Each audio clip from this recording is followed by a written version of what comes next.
Don't just stay in the shallow end. Join us on a DFS Deep Dive on For Frequency's Sake. And now, here are your hosts, Brian Craighead and Jordan Kernan.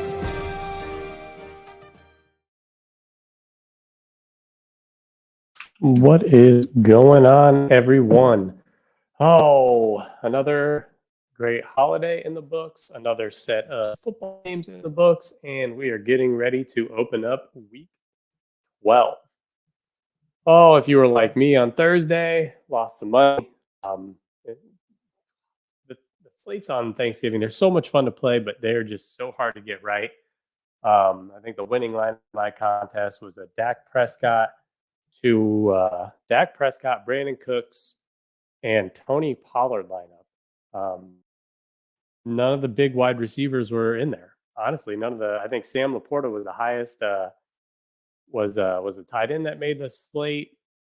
But Christian McCaffrey, he was kind of the one that went off. They got you 33 points. And then, you got either one of the Packers or Cowboys defense, and they both scored really well.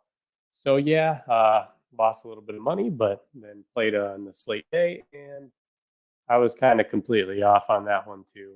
I kind of figured the Dolphins would wreck, but I kind of went a different direction. I took Breece Hall as my captain in the showdown, and you needed Tyreek Hill and Jalen Waddle. But it is what it is. Now we are back. I'm going to go over the Week 12 slate on DraftKings. There's going to be 10 total games this week. There's 6 morning games, 4 afternoon games. I'm kind of excited. This is another slate where, you don't have a whole lot of high-powered offenses on there. There are a few, but there's really not a whole lot of options to choose from as far as it goes for like super expensive people. There's the defenses are really, really cheap this week. There's a lot of value at wide receiver, and then there's some running back value as well. So I'm just going to run over the quick games that I think I'm going to target this week. We've got Buffalo taking on Philadelphia in Philly, over under 48.5. Philadelphia is -3 favorites. For this game being in Philadelphia, and the way the Bills have been playing lately, mine last week's game against the Jets, I don't understand why this game is only -3. I think what everybody else thinks is that Philly's probably due for a letdown. I thought they were going to get beat last week by the Chiefs, at least the way the game started. And then as that game kind of went on, they held the Chiefs to no second half points, really came out and showed out and had a really good second half. And I think they're due for a letdown. And the Bills are kind of due for one of those games where, they do it every year where you're like, oh man, you're starting to write the Bills off, and then boom, they come out of nowhere. So this could be that game. It's a little bit tougher that it's in Philly. I think that's what people are thinking. I do like Philly minus the 3 points though, and I'll be targeting this game. It's got a lot of the high price guys are in these are on these two teams. So if this game ends up flopping, you have a real good chance of paying down somewhere else and really turning in a pretty good lineup. Something that's a little bit different than what some people are going to be on. Then after that, it's Jacksonville going to Houston, 47.5 point total. Jacksonville is a -1.5 point favorites. Jacksonville was on a 5-game win streak, then they lost, and they came out and they really stomped Tennessee in the last week. They looked really good. I kind of talked about it with Dan a little bit on what my new approach is kind of in. I've been in 20 lineups. I've been picking, 4 to 6 quarterbacks that I like, and then building around those games and just kind of locking in a few core guys. Like last week, my core guys that I had in almost every lineup were Devin Singletary and Brian Robinson. They both did really well. I did have one lineup in a $100,000 contest, and I had Trevor Lawrence and Christian Kirk. Had I switched out Christian Kirk for Calvin Ridley and kept the lineup the exact same, I go from scoring 198 points to 214 points. And that puts me in 4th place or $10,000 richer. Unfortunately, I'm not that lucky. So, but I like both sides of this game. I think it could be a shootout. I do think Houston wins this game. CJ Stroud has been on fire. He's still got all his weapons. He's going to have Nico Collins and Tank Hill. Robert Woods is back. Noah Brown is out this week, but he still has Dalton Schultz. Damian Pierce is on the up and up, possibly coming back. He has practice this week. He still holds a questionable tag as of right now, but I still think they really do keep Devin Singletary involved, regardless of what Pierce's health status is. So it'd be interesting to see, but I think this game kind of shoots out and goes back and forth. I like Christian Kirk in this game a little bit more. I think everybody else will chase Calvin Ridley, which if they do chase Calvin Ridley, then you're just going to see a pretty good decrease in ownership for Christian Kirk. And just to me, he's just his floor is better. So I mean, in a tournament, like, yeah, if you want to take a shot on Ridley, cool, but he hasn't done what he did since week 1. So it'll be kind of interesting to see. Where everybody goes. Sorry, I was opening up. I like to see ownerships and stuff here just to start this week. Trevor Lawrence right now going as the highest owned quarterback. Well, maybe I'm wrong. Calvin Ridley and Christian Kirk. Christian Kirk's a little bit higher owned than Calvin Ridley, so it should be interesting to see.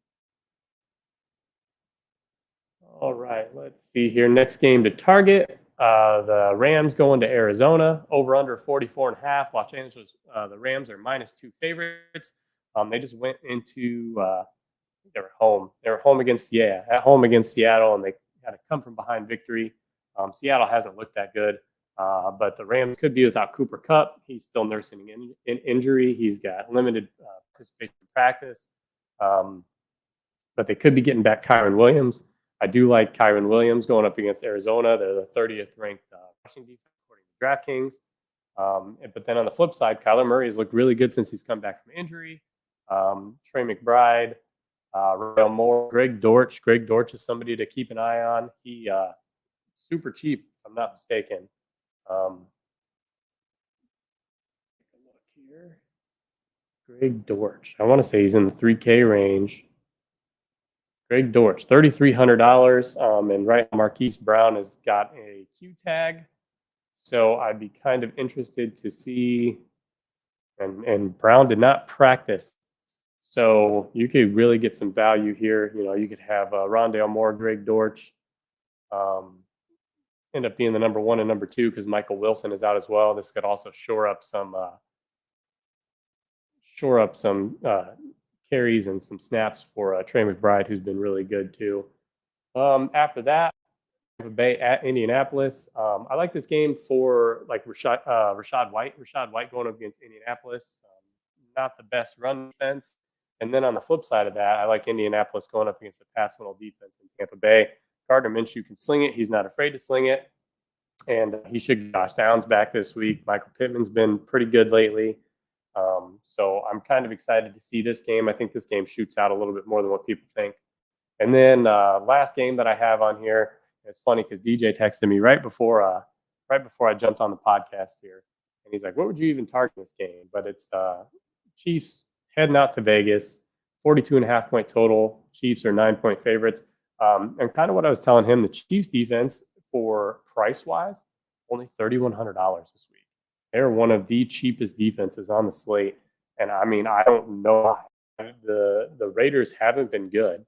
Aiden O'Connell's shown some flashes, and he's looked a little bit better than Jimmy G. I mean, as far as throwing the ball. But, the Chiefs defense has been playing really well this year, and I'm just a little confused at how they're priced so low. So if we'll go over my first look, or not really my first look, I've kind of been putting a little bit of thought into this lineup. I really like it. But I've got the Chiefs in there as my defense. A couple games to fade. New England, New York Giants. It's just gross all over. Over under 33.5 points. New England is a 3.5-point favorite, which is a little weird because it's in New York.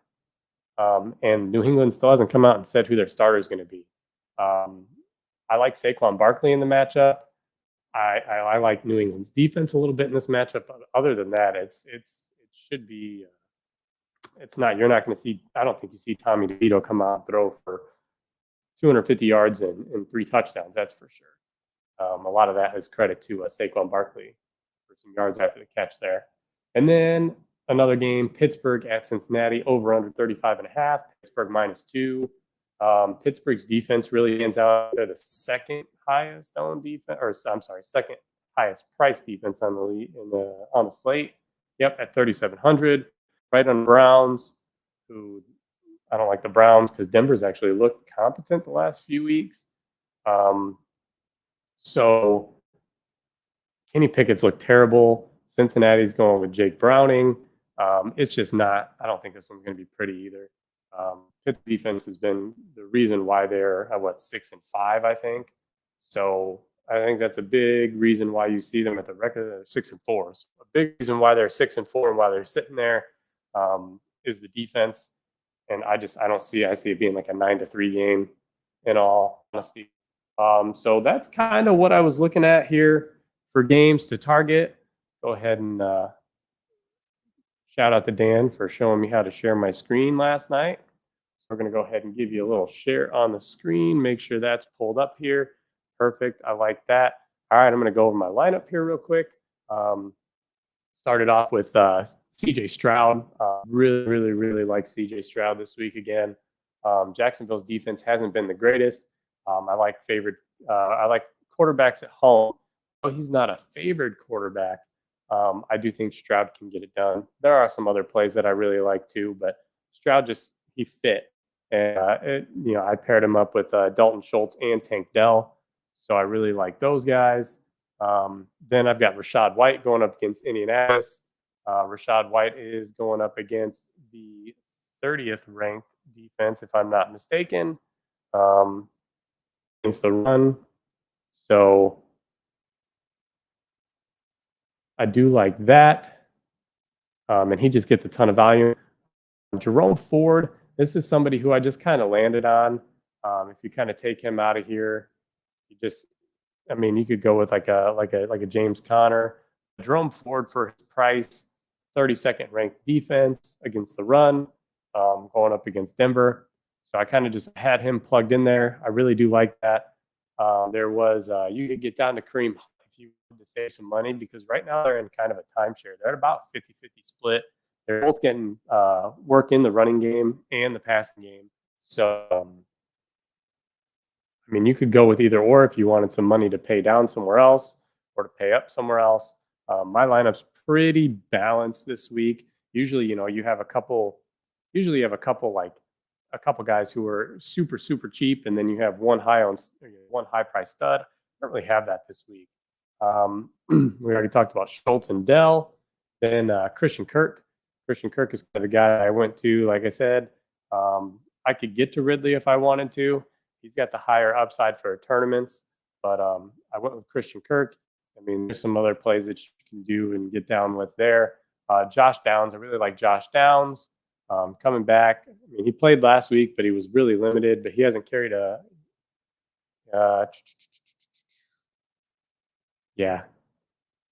just a terrible game last week. But he was kind of hindered by an ankle injury.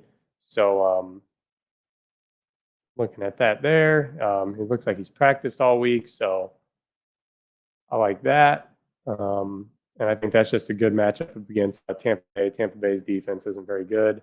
Demario Douglas, kind of the same thing. The Giants' defense hasn't been good at all, and Douglas has just been getting ever since. I'm not going to be able to remember his name, but ever since he kind of took over the number one role, and even before that, actually no, not really. 6 targets, 7 targets, 7 targets, 9 targets. He's just getting to work at 4,400. You can't really ask for much more. He's putting up 11, 7, 10, 14. He's just some guy who's in there. You could really honestly pay down a little bit more for somebody else with a little bit more upside. I really like Khalil Shakir this week going up against Philly. So you could plug him in there, and then that gives you a little bit more money to spend. So if you wanted to make it off Jerome Ford, maybe shore up yourself at the running back position. Somebody else who I kind of liked was Kyron Williams. You could get Derrick Henry. There's just a lot of ways you can kind of play with it, but that was what I really liked to start off the week. But it makes your kind of wide receiver core just a little bit more, just a little bit it doesn't have that like for sure, like, hey, I know I've got like a Stephon Diggs in there who's gonna, should get me 20 points, or an A round who can get me 30 points. It's a little bit more risk adverse. So we'll have to see how it plays out. But we'll jump into the quarterbacks when we get back from this quick commercial break from Durham Remodeling. Serving the Quad Cities area since 1973. And with over 50 years of excellence on their track record, you'll see why it's so easy to trust their experts when it comes to all of your home improvement projects. This family-owned business has you covered on all your needs. Protect your home or building from the elements today and get great roof repair services. Need new windows? No problem. Durham Remodeling can upgrade your windows and doors.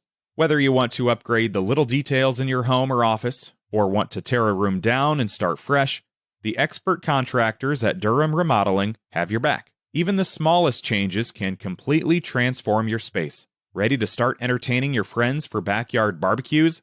Durham Remodeling will help you plan, design, and build your deck and patio for the perfect outdoor space. Durham Remodeling's work is 100% guaranteed, so you can rest assured that you're getting the best service around. Call 309-786-6715 today for your free estimate for all your roofing, siding, flooring, windows, and painting needs. That's Durham Remodeling, 309-786-6715. All right, and we're back.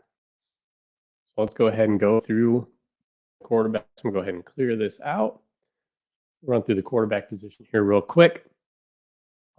So starting off top of the slate, I've got Jalen Hurts down here.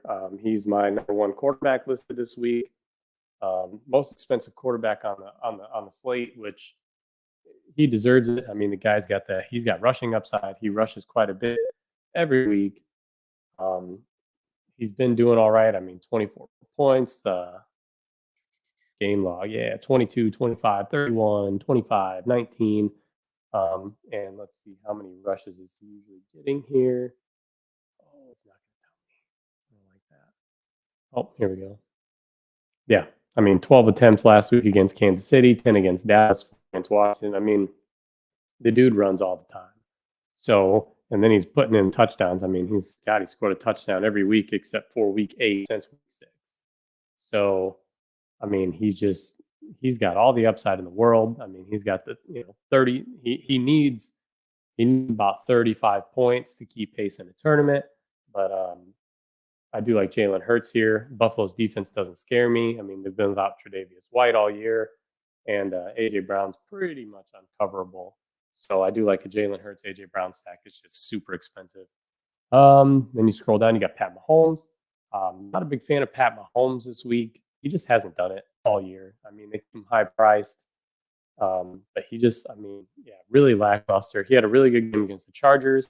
But I mean, other than that, I mean, the beginning of the season, over 20 points, and then had the 21-point game against Denver, the big one, almost 40 points against the Chargers, and then really done a whole lot since then.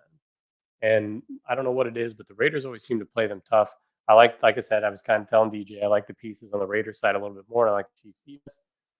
So I'm kind of staying away from Pat Mahomes. I don't mind paying down for Josh Allen here.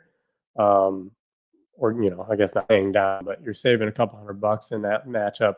Philadelphia's secondary is not good. Josh Allen just scares me with the fact that the dude he just makes terrible decisions sometimes.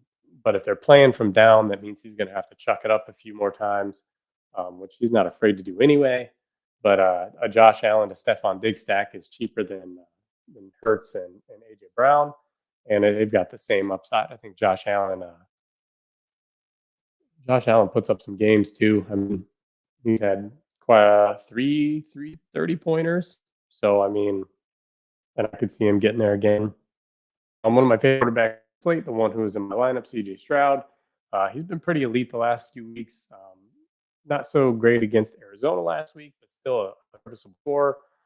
His price has jumped quite a bit in the last few weeks. I mean, it was just a few weeks ago. He's 6,200 in week 9, and now he's all up to 7,700. He's kind of in that Tua and Justin Herbert um, range right now, which it's been justifiable. I mean, 44, 25, 21. He's got the same kind of rushing upside as some of these other mobile quarterbacks. Not as much as Jalen Hurts, but he does run it, 2, 3, 4 times a game, and he's got the touchdown upside as well. So I do like Stroud. I like Kyler Murray this week going up against the Rams. He's looked really good. And now he gets another home matchup where he played really good at home. I think his price is a little high. I think 6,900 is a little much from where he started when he came back. 5,900 and 6,100, and then skyrocketed all the way to almost 7K. And at 7,000, this 22 only get you 3x. So it'd be kind of interesting to see where he goes from here. Probably one of my other it was kind of. I was trying to choose between CJ Stroud and Trevor Lawrence. I went with Stroud just because he was at home. I like the home quarterbacks a little bit more. But Trevor Lawrence, he's had some good games. Actually, really, the one good game last week, that was his best performance of the year. Other guys has been pretty lackluster, really. I just like the matchup going up against Houston. Houston hasn't been, they haven't been fantastic in this matchup earlier. He scored 15 points. So it'd be kind of interesting, going and trying to get some retribution because they got stomped out that game, 37-17. I think that was kind of when he was dealing with a little bit of an injury. Like his knee still wasn't the best. So it'd be kind of interesting to see him come out and maybe show out a little bit more. I never play Matthew Stafford. He just doesn't look good. If he's going to be without Cooper Kupp, it's a little bit less because Puka Nacua can still do it. Then if they get Kyron Williams back, they hand the ball off a lot more. I'm going to stay away from him. I always stay away from Derek Carr. Is he actually back? I know he was hurt. Yeah, he's not on the injury report anymore, so he might play, but I don't like Derek Carr for DFS purposes. Baker Mayfield's been all right lately. I didn't write him up, but he putting up some serviceable scores. 7, 20, 19, 19. Down week, but that's to be expected against San Francisco last week. So I don't mind Baker Mayfield. I guess if I'm going to pay down a little bit more, though, I'm probably going to get all the way to Gardner Minshew. Russell Wilson going against Cleveland. Cleveland's got one of the best defenses against the pass. Will Levis has looked like garbage. Carolina's not bad against the pass. I don't like Jake Browning against Pittsburgh. As much as the Patriots have kind of been in shambles, I'm not touching DeVito. I understand he had that really good game last week, but Bill Belichick's he's still a good coach regardless of what you want to say or how he's looked this year. Gardner Minshew's kind of the lowest I think I'm willing to go this week. Going up against Tampa Bay, who's the 30th ranked passing offense, and he's not afraid to sling the ball. He's going to get his weapons back here, and down should be good. Coming off the bye, down should be well rested and ready to go. Pittman's looked really good. Jonathan Taylor has come back, and he's kind of taken over the snap shares, so that opens up the play action pass and some dump downs to him. So I like him. Then after that, we don't know if Mac Jones is starting. I don't like O'Connell against Kansas City. Derek Carr's back. Jameis Winston's not going to play. Bryce Young's been terrible. I guess you could get to Thompson Robinson. Not a bad game last week. It's to be expected against Pittsburgh. Got a really good defense. He's only started the 2 games. He gets a little bit better matchup here against Denver. But he's been playing better too. So I don't think I can get that low. And I was thinking maybe one of these Atlanta teams, but Orleans is pretty good this year. So yeah, I'm kind of just I think Gardner Minshew is the cheapest I'm willing to go. So I've only got a few quarterbacks listed. So it's Allen, Stroud, Murray, Lawrence, and Minshew. So that'll probably be my quarterback pool and who I'm building around this week. So sticking to that and sticking to those wide receivers there is probably my game plan. So we covered quarterbacks real quick. We jump into running backs, then hit another commercial. Let's do running backs. All right. And running backs, same thing, man. I mean, I really don't. I mean, I like some, but there's really not a whole lot that really jumps off the page at running back. I mean, I'm willing to pay down at running back this week for sure. Alvin Kamara, 8,400. Going up against Atlanta. Atlanta's been good. I'm not a big fan of Kamara this week. Saquon Barkley really kind of stuck it to everybody last week. Really stuck it to me both sides. Hurt me in season long too. I really needed a win last week, and he put up almost 40 points. So I got destroyed last week by Saquon Barkley. He gets a decent matchup here with the Patriots, and I mean, just everything goes through this guy. I mean, he's getting targets. He's getting 20 touches a game. He's got all the touchdowns in the world. They don't really have anybody else to go to, and he's kind of Tommy DeVito's security blanket here. So I like Saquon Barkley. If you want to pay up, that's the highest I'm going to pay up to. I don't mind Travis Etienne. He'd almost be a good bring back piece in my CJ Stroud lineup. I wouldn't pair him up with Trevor Lawrence, though. I mean, he just doesn't. I don't think he really gets a whole lot of the passing game work. So I mean, but they've really started to kind of incorporate Tank Bigsby, especially last week. I mean, they were kind of going with the blowout thing.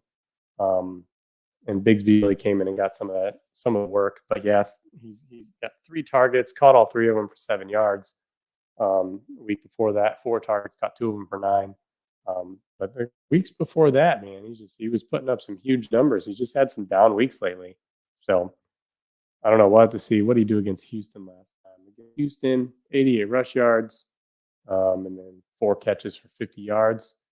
No touchdowns, put up a 17.8. So, and he's right about the same price.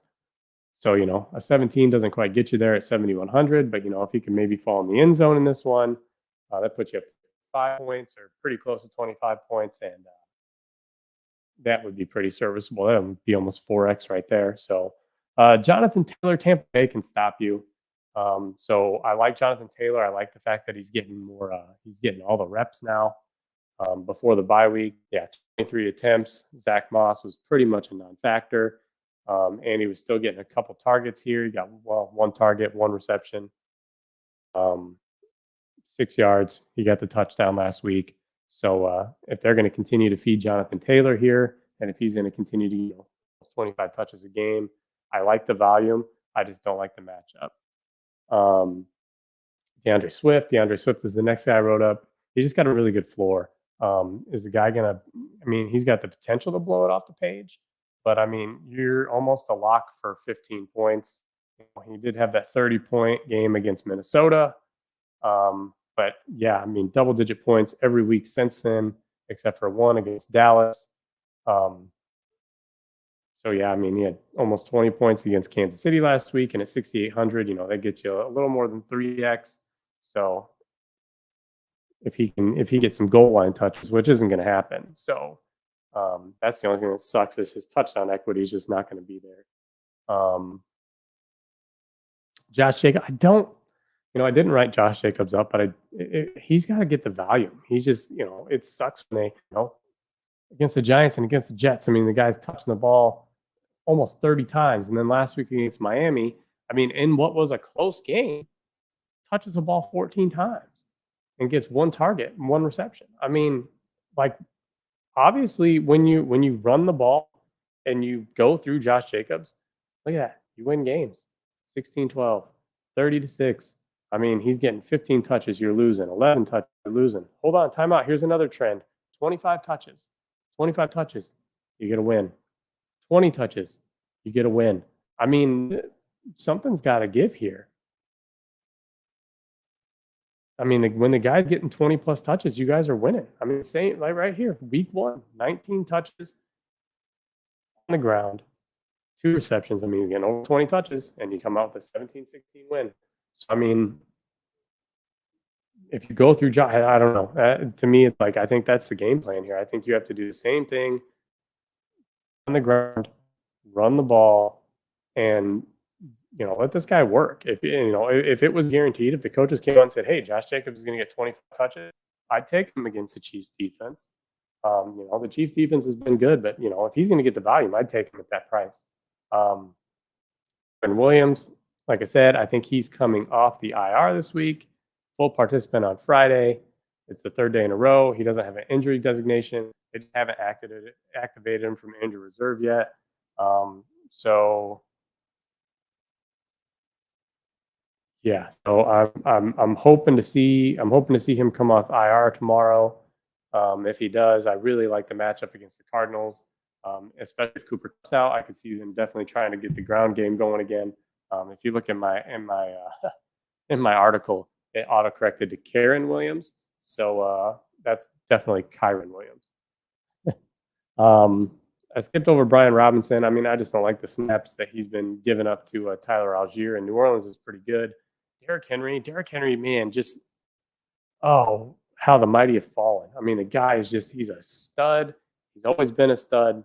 $7,800 to start the season, but they haven't been using the guy, and it's more for the fact that the dude has been just getting they haven't had anybody to throw the ball, so they just stack the box.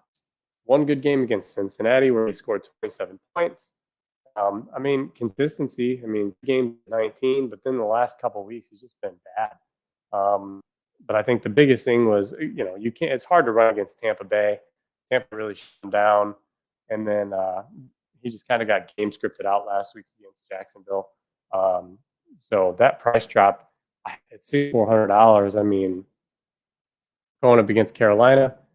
Carolina is one of the worst rush defenses in the league, 31st according to DraftKings. So I don't mind Derrick Henry at all. I think that like I said, you could pay down for in my lineup. I could pay down for a Khalil Shakir, who's got a little bit more upside than say a Josh Downs or a Demario Davis, and then you could pay up for Derrick Henry. And this could be one of those weeks where Derrick Henry gets 3 touchdowns and shows that he's still the man. I don't like Joe Mixon against Pittsburgh. Isaiah Pacheco, kind of same thing. He gets a lot of volume. He gets a lot of work. It doesn't seem like he has lately, just because the way the game script has gone. But right in the middle of the season, he was getting a ton of touches. The receiving game work just really hasn't been there the last couple weeks. So, but I do like Pacheco. No thanks to James Cook. Philadelphia is really good against the run. Rashad White, I'll probably have in most of my lineups that I build. Indianapolis just isn't that great, and he gets all the volume on the team. Obviously against San Francisco, they're not going to keep him out there forever, but 7 targets to go along with 9 carries. The week before that, 20 carries, 3 targets, 20 carries, 4 targets. Against Buffalo, 9 carries, 7 targets. When they're in games where they're not, when they're playing from behind, Rashad White's still the guy that's in there who's getting the passes too. So he's kind of there's not a whole lot of bell cows, but he's kind of it for Tampa Bay. So I really like Rashad White and the volume that he gets, and he's got the upside. It's just can he get to the end zone? Devin Singletary, it sounds like Dan Pierce is going to be back, so I definitely foresee them. If Pierce is back, I see them splitting carries. He's questionable. He's missed the last 3 games, but he's on track. He's a full participant Wednesday and Friday. So if he's cleared, I'm kind of going to stay away from Singletary and Pierce. James Conner, I kind of like the passing game a little bit more in that game. I didn't run up. He just hasn't been, since he came back from the IR, they've been it feels like they've been cautious. They gave him 16 carries in his first week back, 14 carries last week. He actually had 3 targets last week, which is really good to see. So, but he just hasn't really done anything with the ball. I haven't played Ramondre Stevenson all year. I don't plan on starting now. He's had a couple okay games, but nothing crazy. Jerome Ford, I kind of already talked about Jerome Ford a little bit. I do like Jerome Ford. It just sucks that he's splitting carries with Kareem Hunt. You look at the game log here. He had 12 attempts, 5 targets, but only caught 2 of them. He did get the touchdown this week, where if you come down to Kareem Hunt kind of the same thing. 12 carries, literally 50-50 split. It just looks like Ford's getting the goal line carries. So if they're down in the goal line, I think Ford's got the touchdown equity there. Jalen Warren, this guy not really came out of nowhere. They've kind of been doing a split, but he's looked so good the last few weeks. 11 carries, 88 yards, 15 carries for 100 yards, 9 carries for 129. Even against Cleveland's little, number one defense, they've been, Cleveland's been good at stopping everybody. And man, this guy just went off.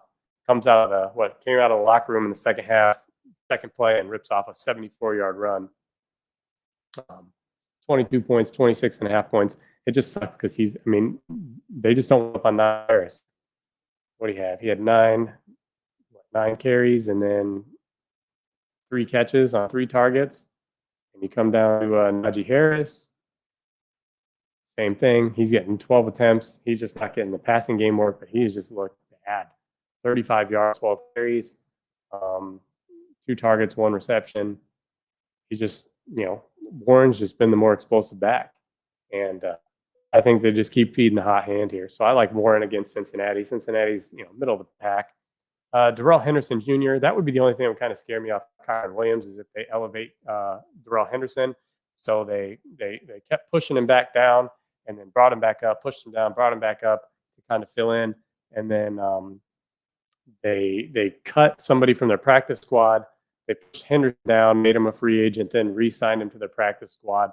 So you have to keep an eye out if they move Henderson up from the practice squad again. I definitely see him there spelling Kyron Williams, especially because Williams has been out the last 4 or 5 weeks and really hasn't. I think it's just been 4, but hasn't in the field. So who knows if he's in game shape or not. Then after that, there's really not a whole lot. Just taking a look at Zach Moss just to see. Yeah, he had 1 of 10 last week. So Jonathan Taylor is the guy now, and that's the way it should have been this whole time. Jerick McKinnon's out. See, I didn't see that. Jerick McKinnon being out, that makes me feel a little bit better about maybe playing some Pacheco. Pacheco could get some more passing work now. That would be kind of interesting. Because where's Edwards? Clyde Edwards-Helaire. Is he getting any passing game work? No, sir. So that'd be kind of interesting to see there is if get to this game. Let's go to running back. Pacheco, McKinnon, Edwards-Helaire. Yeah, Pacheco could be in line for some extra workload here. I really like that. So if that's the case, then Pacheco kind of moves up on my list a little bit. So that being said, that's through all the running backs. Let's jump on to Ryan Allison tattoo promotion. If you haven't liked his new page, he's got a new page on Facebook. He's looking to go a completely different route with all of his work. And I think he's offering up some free chair time if you are sharing his posts and commenting. And check him out on Facebook. He's a great artist. Here's Ryan Allison Tattoo.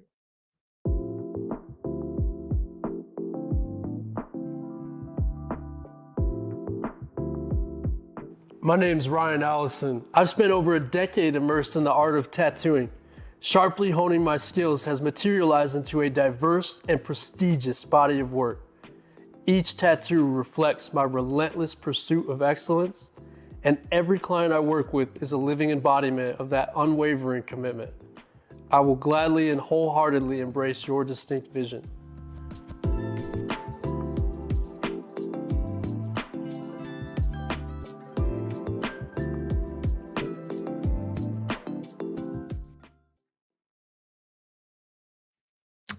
And we're back.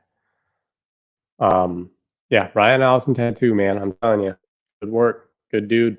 He'll work with you. All right. On to wide receivers.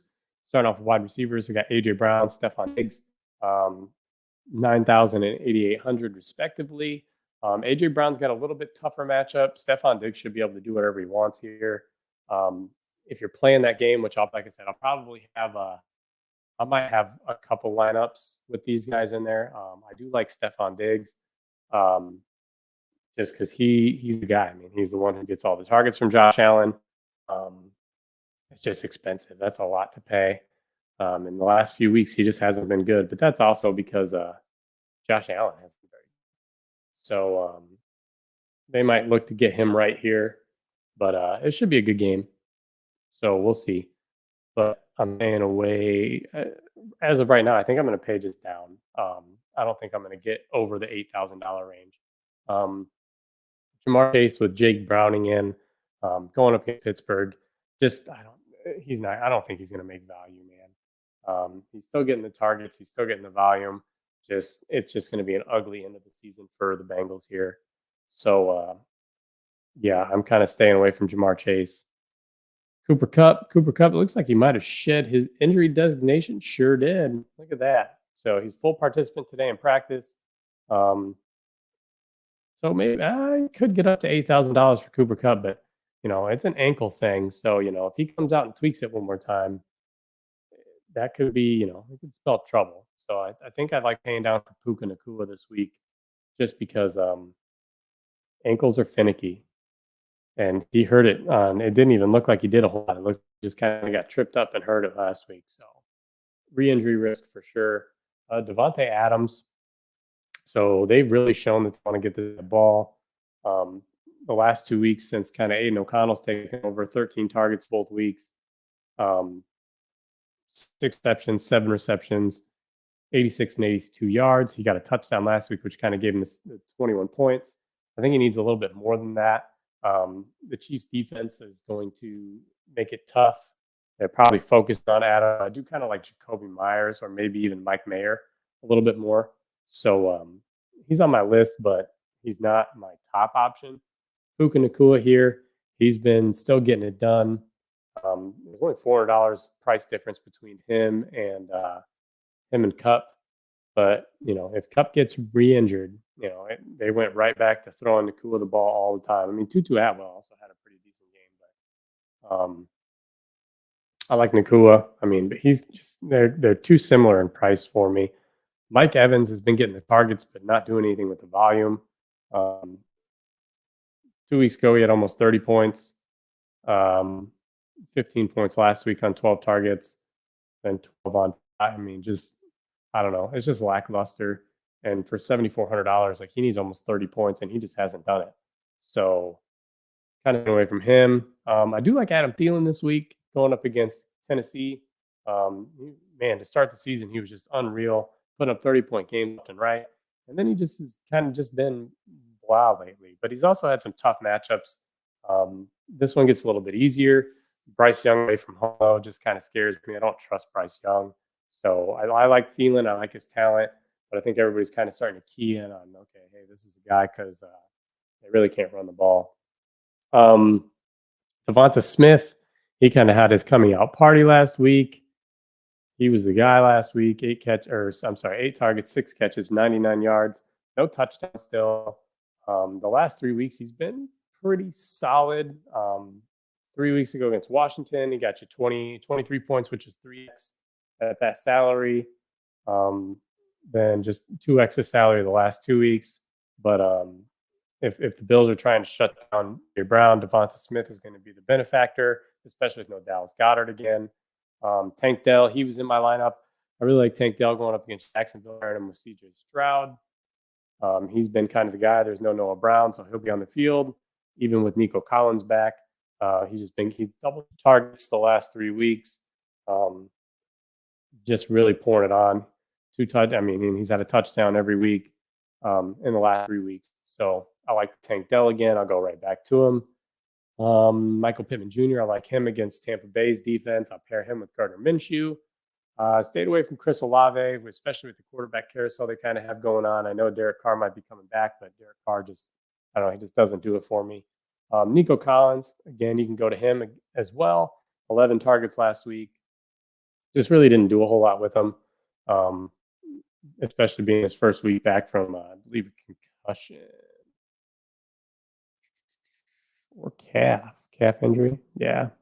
So Nico Collins is back. Noah Brown's out, so Collins, he'll be out there. Chris Godwin's really taking kind of price. a few weeks ago, $7,000, which he was right there. I think he was priced maybe $1,000 more or $100 more than Mike Evans. Now he's really fallen down to 6,300. Not a big fan of Chris Godwin, though, especially with Baker Mayfield throwing the ball. T. Higgins still out.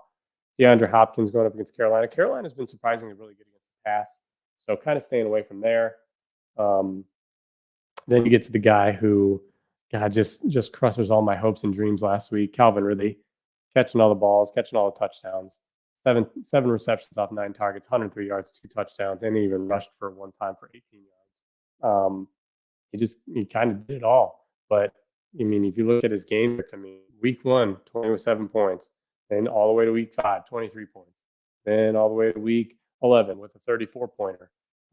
He's priced all the way up to 6K, and you saw Christian Kirk drop down to 5,700, and even with Ridley having a huge day, Kirk's still not terrible. He just didn't get the touchdown. He just didn't get the target. Ridley was open. He wasn't. But Christian Kirk's just been the better producer all year long. I mean, he had that one bad week 1, and 24, 15, 16, 14, 13, 20. And then just the last 3 weeks, it's been a little bit worse. But you got to think he played Pittsburgh, then played San Francisco. But even against San Francisco, he put up a pretty serviceable score. But that was just because they were slinging the ball. I like Christian Kirk more than Ridley. I'm not going to chase Ridley. And it looked like a bunch of other people weren't going to chase him either. Amari Cooper going up against Denver. Denver's been playing a lot better. You got DTR throwing him the ball. I'm kind of staying away from that. Jacoby Myers, somebody else that I really liked at 5,800. He was the guy. He was getting all the targets down here.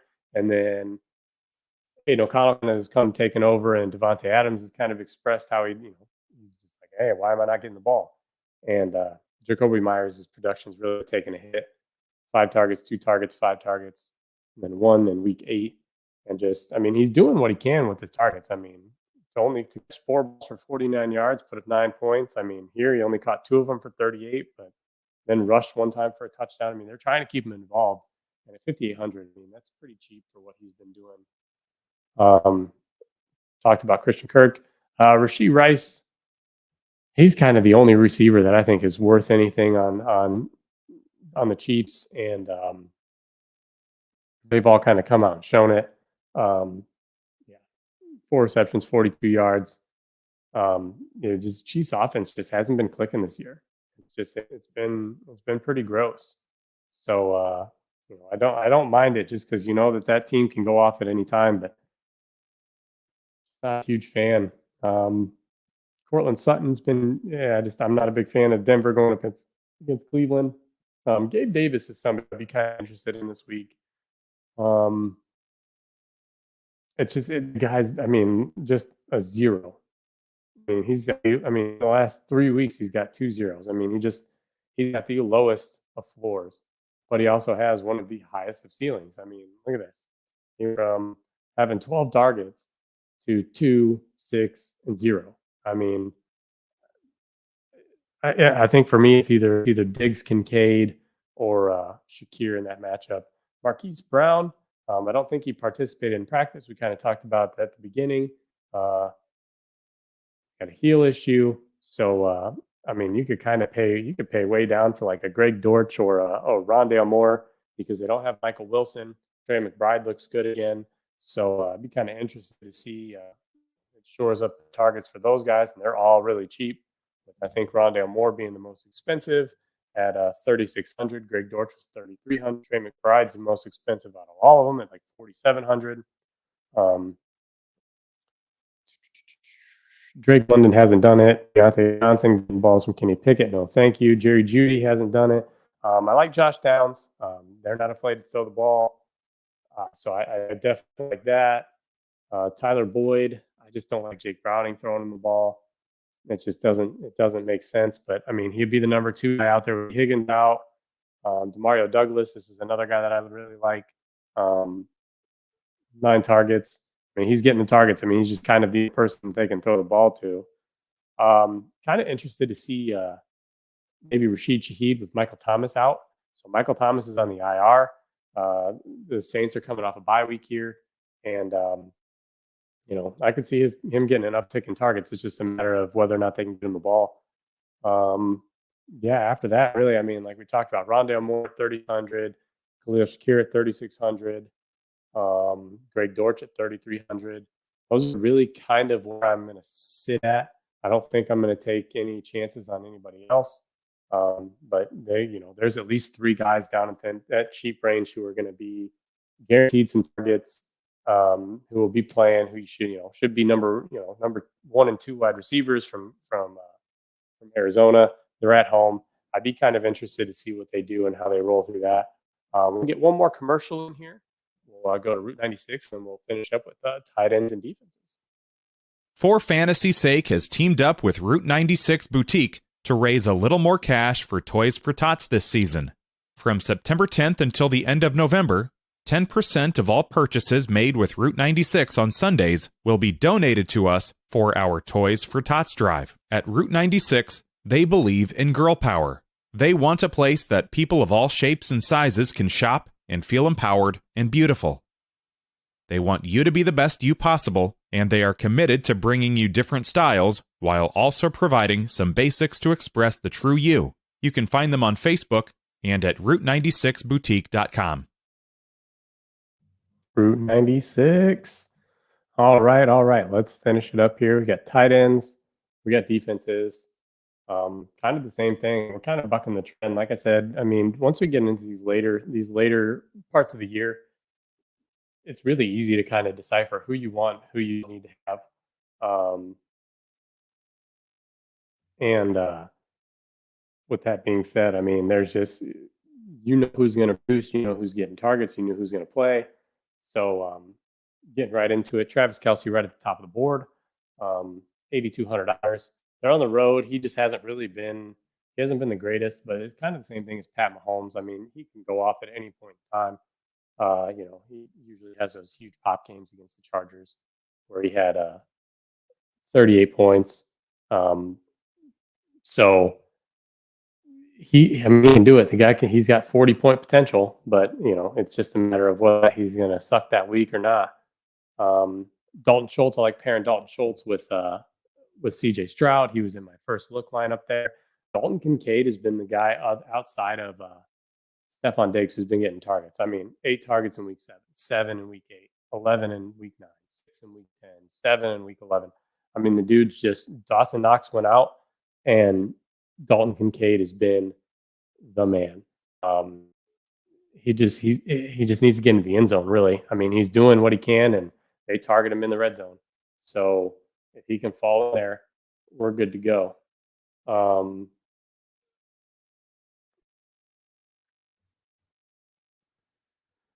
After Kincaid, you got Taysom Hill. Taysom Hill's kind of like he's just the gadget guy. I mean, he's going to get reps at the running back position. He's going to get reps at the running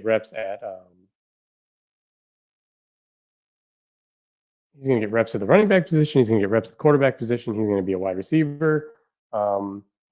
He's just kind of does it all. But I mean, his floor is just kind of like, hey, I can put up a 22 or a 20, and then I'm going to do a 4. Like, I mean, it all depends on what they're planning on doing and how they're going to work him. It's just, is he going to be the guy that week? Is he going to score the touchdown or not? Dallas Goedert's still out. Trey McBride, same thing here. If Marquise Brown is out, which it sounds like he's trending to be out, he's just in targets. I mean, 14, 5, 9, 7. He really hasn't missed a stride, even with Kyler Murray coming back.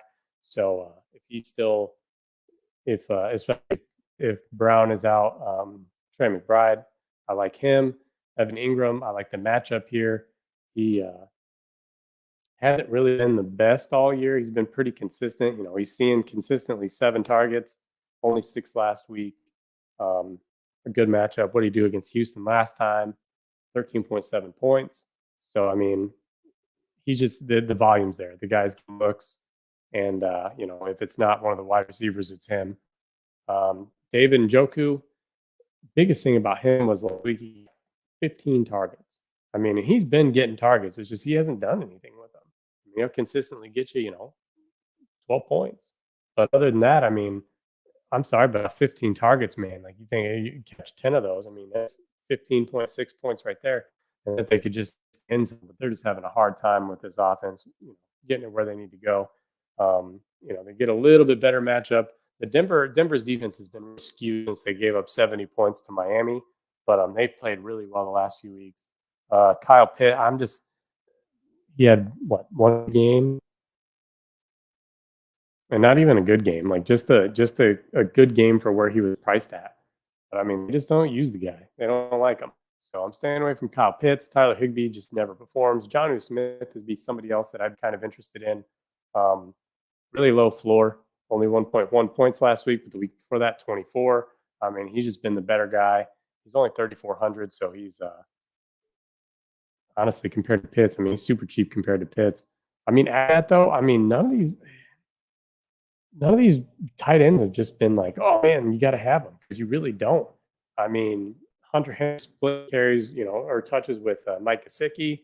Cade Otton's had a few good weeks. He's somebody who you could probably target, but I mean, he's consistently getting looks, but he's just not doing it. He's not popping off the page as somebody who's going to win me.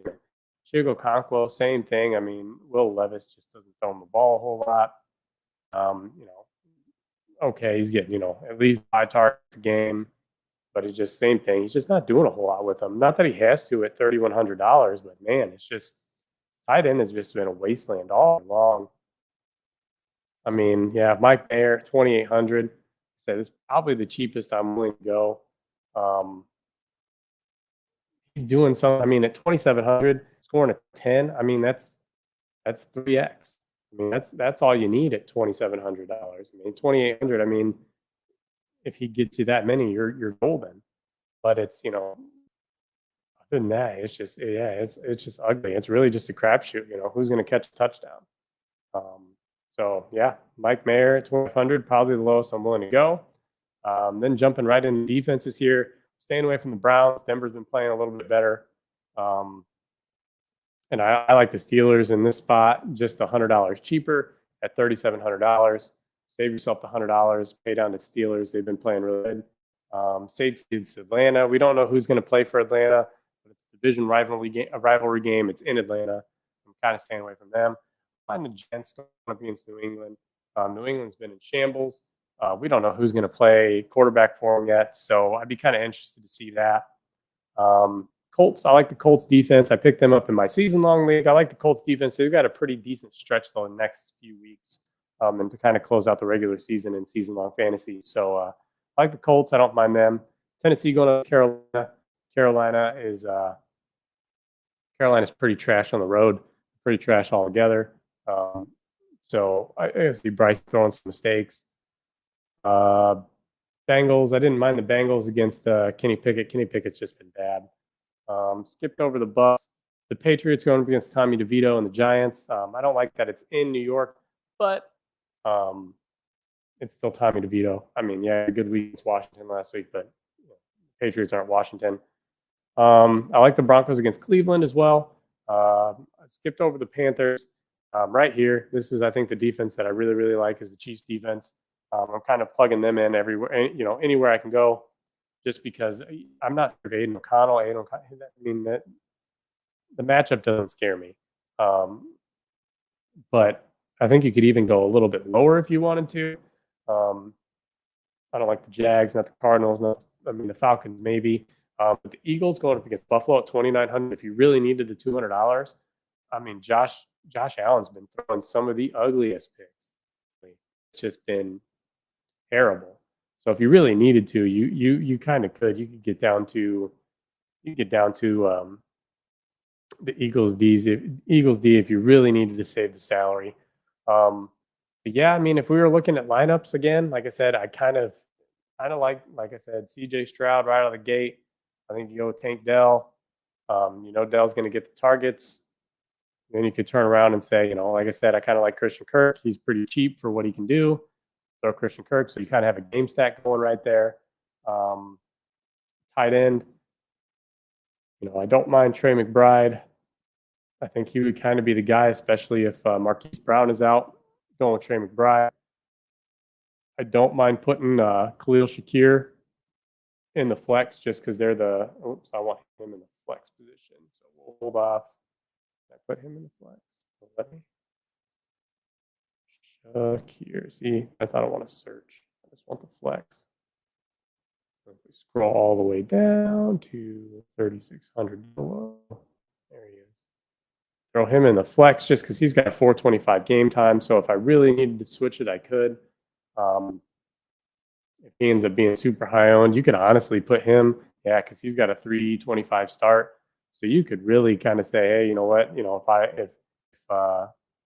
if Arizona is really going to be down that many guys, you could go with either Dortch or Moore as well. But I think Shakir's he's going to have some upside against this pretty crappy Eagles secondary. And running back, I like Rachaad White. He's been doing it all year long. He's been pretty studly. Then if you're kind of looking at wide receiver, you're talking, you got $6,100 left here. Just trying to think of where do I had Josh Downs in my lineup to start. You could go with Demario Douglas. I think that one would be pretty okay, and that leaves you 7,800 at the running back position. So you could really get you get boom right there. You can go Saquon Barkley. You got a little bit of a game stack here with C.J. Stroud and Tank Dell. You got to bring back with Christian Kirk. Rachaad White, who's been getting all the volume. Saquon Barkley, the offense has been running through Saquon Barkley. You got a little bounce back with Demario Douglas. So you know what? If Saquon Barkley is scoring, then New England's got to throw, and Douglas has been the guy. Then you got a defense here for a late game, just the late window, and you actually have $500 to kind of play with. So you could really, you could get up to somebody else if you really wanted to. Just trying to think here. I don't know if there's necessarily anybody that I really. You can go with the Broncos. You can go through the Broncos, pay up for the Broncos a little bit, going up against Cleveland. I don't mind that one. But then you got Khalil Shakir right here at the bottom in the flex position. Same thing. He got they're in a late window game as well. So you got morning game,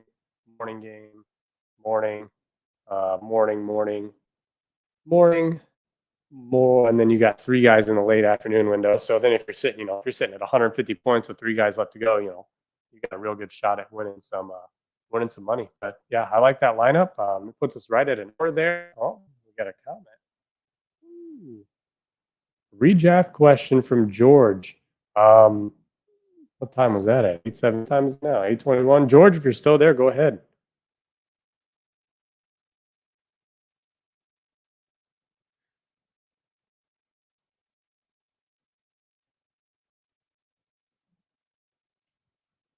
See if we can get him to ask this question here. I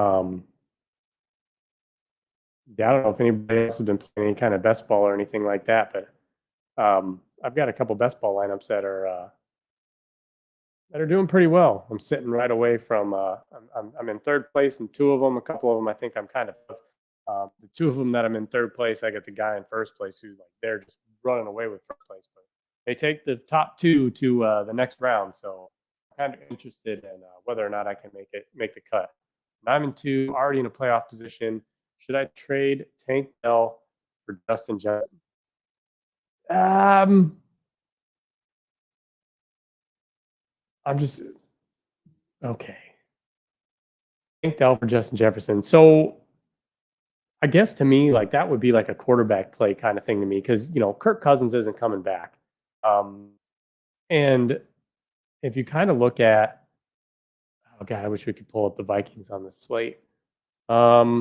They play Monday night. I'm going to look on my phone here real quick, so bear with me here. I'm kind of curious if I'm kind of curious what Jordan Addison's kind of been doing with other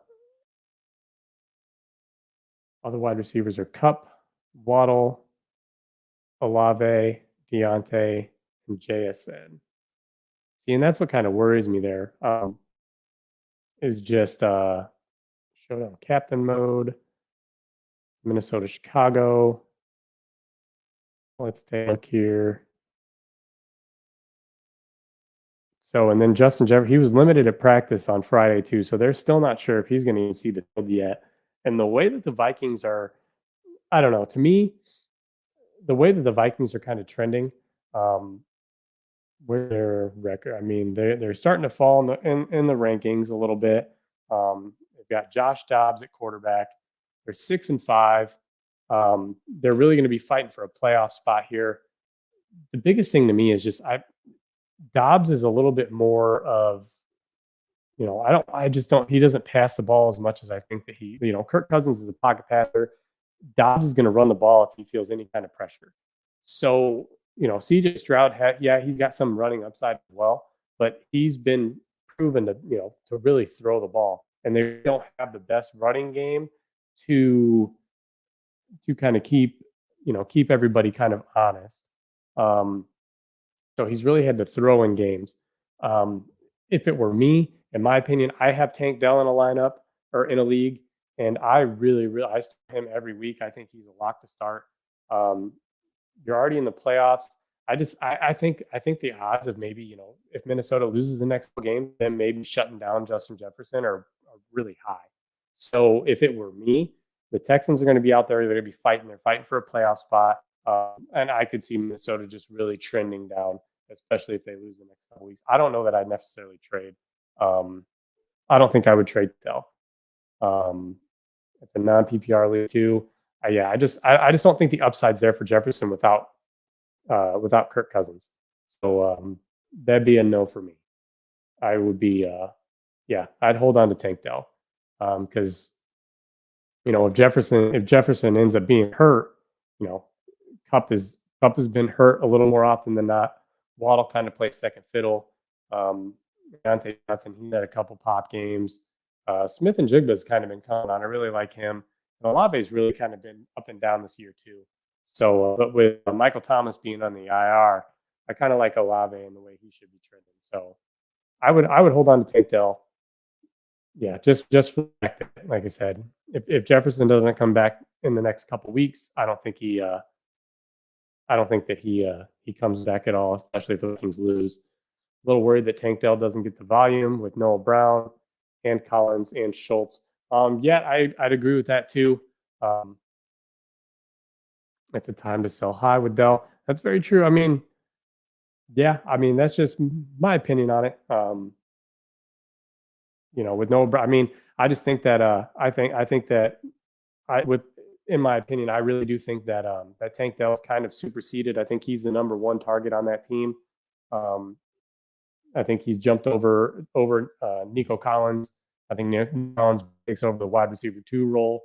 And then when Noah Brown comes back, I think Noah Brown and Collins are kind of the ones that are splitting it up. Schultz, it's really kind of been one of those things where those guys they've really started to gel lately. And now if you look at Tank Dell and what his game log has been, the guy's just, in against Tampa Bay, he got 11 targets. Against Cincinnati, he got 14. He got 10 against Arizona. And the few weeks before that, he hasn't really gotten a whole lot, but he's also getting some rushing work. He didn't get any last week, but the week before that, 1 attempt, 2 attempts, 3 attempts, 2 attempts. They're getting the ball into this guy's hands. So even if you got Noah Brown back, I still think they're dialing stuff up for him one way or the other. And even when they were playing together at the beginning, Noah Brown was still getting touches and still getting snaps and still getting looks. And I think, they do all kind of take away from each other. I think you're right with Jefferson being one of those guys who he really commands all the targets when he is out there. It just worries me with Josh Dobbs being at core. So, no, I appreciate you asking the question. It's really nice questions. I don't feel like I'm just talking to myself for an hour and 10 minutes. So thank you, George, for stopping on by. Appreciate you. And that is going to do it for me, though, this week, guys. Hopefully we can get back next week and get into week 13. I can't believe the NFL season's starting to actually come to a wind down. It still feels like there's a lot of weeks left, but we'll have to start waiting until next year. So Yeah, every week I send out the deep dive article. It comes out on Substack at usually 10 o'clock in the morning on Fridays. I was a little behind this week because I wrote up a Thanksgiving article. So I sent it out right before I started the podcast. And then every Friday night, 7:15 p.m. Usually it's Brian and I. It's a little more fun. It's not so monotone and redundant. But Brian and I break down the slate. Brian's got some takes. I miss Brian. And then Sunday, you can catch the Sunday show at 10 o'clock in the morning. Myself, Dan, Joe, sometimes DJ, sometimes Doug, Nick, we'll all be on there hanging out, having a good old time, trying to guess stuff that we can't guess right. So that's it for me, guys. Stay safe. Hope you have a good holiday weekend. If you're still traveling and stuff, have a good time. Eat a lot of food. I'm going to go have some pie right now. See you later.